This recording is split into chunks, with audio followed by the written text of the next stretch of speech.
Walden Pond Press and Harper Audio present The House That Wasn't There by Elana K. Arnold.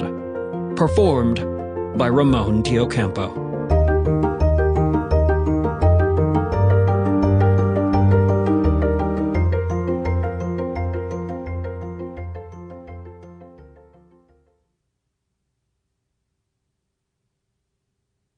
Once, not very long ago, there were two houses side by side.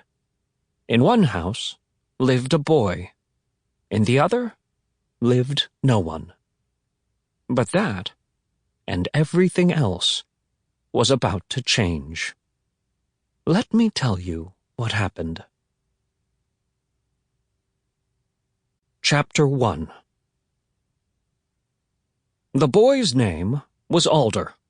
He was 11.5 years old, and he had lived in the house at 15 Rollingwood Drive since before he could remember. In fact, he had been born there. In the bathtub, to be exact.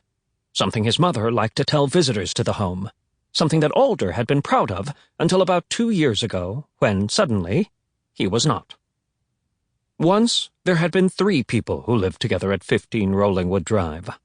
Alder, his mother Greta, and his father, whom everyone had called Canary because of his voice.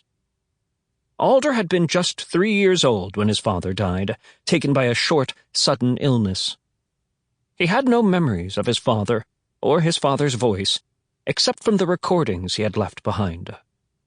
Sometimes Alder wished that the recordings had been left for him alone. But the truth was that Canary's voice was quite well known, as he'd had a brief but brilliant flame of success, earning enough money before he died at 31 to ensure that Alder and his mother would never have to worry too much about money, as long as they were careful. As his mother liked to tell Alder, they had a comfortable nest egg upon which they could rely, as if that was all he needed to know.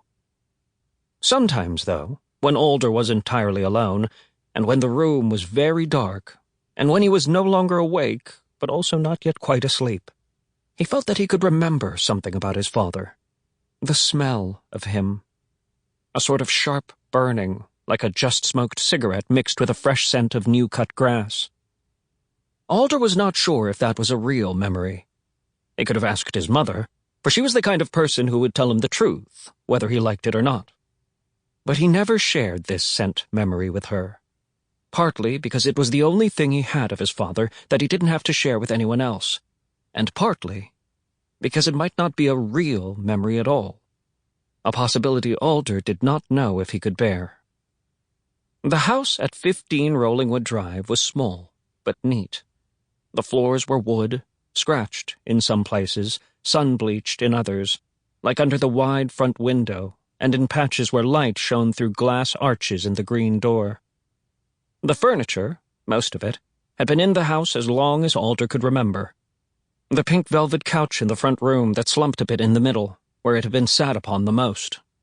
The wooden TV stand with all the electrical gear atop it.